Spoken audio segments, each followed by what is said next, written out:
Hi எல்லோரும் எப்படி இருக்கீங்க? இன்றைக்கி நம்ம என்ன பார்க்க போகிறோம்னா, நான் 3 பேர் சாப்பிட்ற மாதிரி சிக்கன் தொக்கு செஞ்சுருக்கேன்.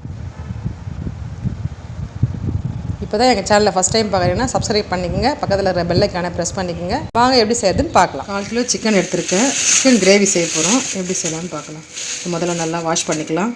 ஒரு அரை ஸ்பூன் மஞ்சள் பொடி போட்டு நல்லா வாஷ் பண்ணிக்கலாம். நான் ஒரு 5 ஸ்பூன் எண்ணெய் எடுத்திருக்கேன்.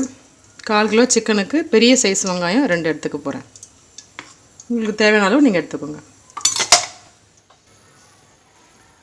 ஒரு 1/4 ஸ்பூன் கடுகு, ஒரு லவங்கம் 2 ஒரு 2 துண்டு பட்டை. இது பொரிஞ்சு வந்தவுடனே வெங்காயத்தை சேர்த்துக்கலாம்.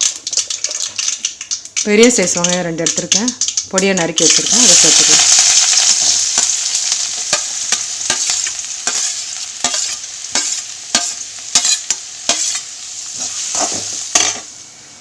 தேவையான அளவு கருவேப்பிலை போட்டுக்கலாம். இப்போ இது கூடவே தக்காளி சேர்த்துக்கலாம்.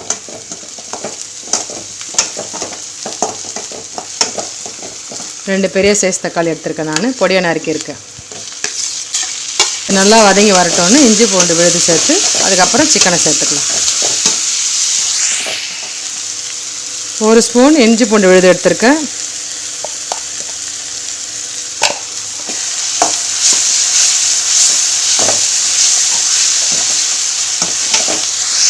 இதில் இந்த ஸ்டேஜில் சிக்கனை சேர்த்துக்கிறேன்.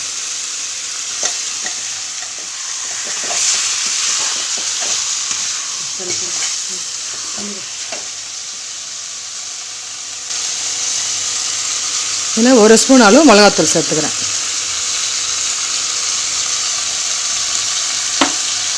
தேவையான அளவு உப்பு, தேவையான அளவு தண்ணி ஊற்றிக்கலாம்.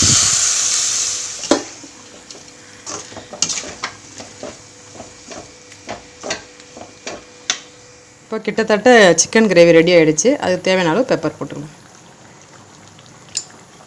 உங்களுக்கு தேவையான அளவு காரம் போட்டுக்கோங்க.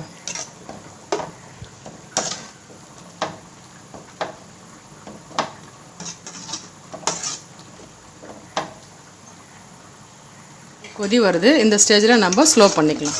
ஸ்லோவிலேயே ஒரு 10 நிமிஷம் வெந்ததுன்னா தேவையான கிரேவி வந்தவுடனே நீங்கள் அதை நிறுத்திக்கணும். தேவையான அளவு கிரேவி ரெடி ஆகிடுச்சு. இப்போ கொத்தமல்லி போட்டு ஆஃப் பண்ணிக்கலாம்.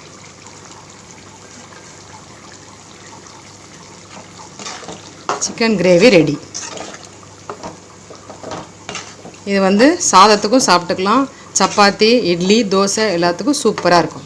நீங்களும் செஞ்சு சாப்பிட்டு பாருங்கள், எப்படி இருக்குன்னு சொல்லுங்கள். சுட சுட தோசை ரெடி.